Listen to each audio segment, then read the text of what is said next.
മലയാളത്തിൽ 90കളിൽ നിറഞ്ഞു നിന്ന ഒരു നടിയായിരുന്നു രുദ്ര എന്ന അശ്വിനി നമ്പ്യാർ. മണിച്ചിത്രത്താഴിലെ അല്ലി എന്ന കഥാപാത്രത്തിലൂടെയാണ് രുദ്ര ഏറെ പ്രശസ്തയാകുന്നത്. മലയാളം തമിഴ് സിനിമകളിൽ സജീവമായിരുന്ന നടി വിവാഹത്തിന് ശേഷം ഭർത്താവിനൊപ്പം വിദേശത്ത് താമസമാക്കിയിരുന്നു. ഒരിക്കൽ സഹപ്രവർത്തകരിൽ നിന്നും ഉണ്ടായ മോശം അനുഭവം നടി തുറന്നു പറഞ്ഞിരുന്നു. ഇന്ത്യ ഗ്ലിറ്റ്സ് തമിഴിന് നൽകിയ ഒരു അഭിമുഖത്തിലാണ് ഇക്കാര്യം വെളിപ്പെടുത്തിയത്. കഴിഞ്ഞ വർഷമാണ് ഞാൻ ഇക്കാര്യത്തെക്കുറിച്ച് ഒരു ടെലിവിഷൻ ഷോയിൽ സംസാരിച്ചതെന്നാണ് രുദ്ര പറയുന്നത്. അതൊരു കാസ്റ്റിംഗ് കൗച്ച് അല്ല, ഒരു സാഹചര്യത്തിൽ ഞാൻ അകപ്പെട്ടു പോയി എന്ന് പറയുന്നതായിരിക്കും ശരി. അയാളുടെ പേര് ഞാൻ വെളിപ്പെടുത്തുന്നില്ല, മാപ്പ് നൽകി മറന്നേക്കാം. അയാൾ വലിയൊരു സംവിധായകനാണ്. സിനിമയുടെ ഡിസ്കഷന് വേണ്ടി ഓഫീസിലേക്ക് വരാൻ ആ സംവിധായകൻ എന്നോട് ആവശ്യപ്പെട്ടിരുന്നു. ഞാൻ എവിടെ പോയാലും അമ്മ എപ്പോഴും കൂടെ ഉണ്ടാകാറുണ്ട്. അമ്മ എനിക്കൊപ്പം ഉണ്ടെങ്കിൽ ഒന്നും പേടിക്കാനുമില്ല. അന്ന് സുഖമില്ലാത്തതിനാൽ അമ്മയ്ക്ക് എൻ്റെ കൂടെ വരാൻ കഴിഞ്ഞില്ല. കോസ്റ്റ്യൂം ഡിസ്കഷന് വേണ്ടിയോ മറ്റോ ആണ് സംവിധായകൻ എന്നെ ഓഫീസിലേക്ക് വിളിപ്പിച്ചത്. ആ സിനിമയിൽ എൻ്റെ ഹെയർ ഡ്രസ്സറായിരുന്ന സ്ത്രീക്കൊപ്പമാണ് ഞാൻ പോയത്. ഓഫീസും അപ്പാർട്ട്മെന്റും ചേർന്ന ഒരു കെട്ടിടമായിരുന്നു അയാളുടേത്. അപ്പാർട്ട്മെന്റിലേക്ക് ചെല്ലാൻ ആവശ്യപ്പെട്ടപ്പോൾ ഹെയർ ഡ്രസ്സറായിരുന്ന സ്ത്രീയെ കൂടെ വിളിച്ചു. എനിക്ക് വരാൻ പറ്റില്ല, നിങ്ങൾ പോകൂ എന്നാണ് അവർ പറഞ്ഞത്. ഞാൻ അന്ന് ടീനേജറാണ്. അങ്ങനെ ആ സംവിധായകന്റെ മുറിയുടെ അരികിലെത്തി. അവിടെ പക്ഷേ ആരും ഉണ്ടായിരുന്നില്ല. പിന്നെ ബെഡ്റൂം ഏരിയയിലേക്ക് വരാൻ പറഞ്ഞുള്ള ശബ്ദം കേട്ടു.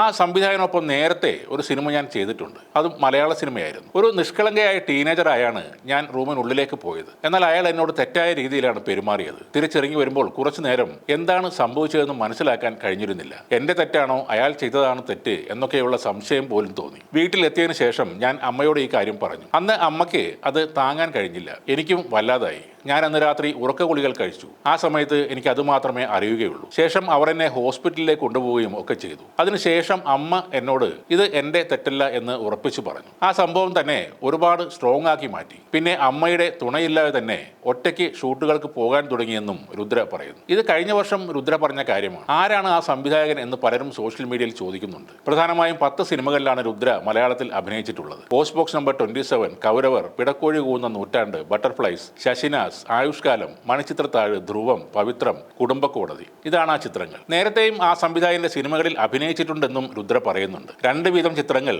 രുദ്ര അഭിനയിച്ചത് 2 സംവിധായകരുടെ കൂടെയാണ്. 1 ജോഷി, 2 വിജി തമ്പി. ആരാണെന്ന് പറയേണ്ടത് രുദ്ര തന്നെയാണ്.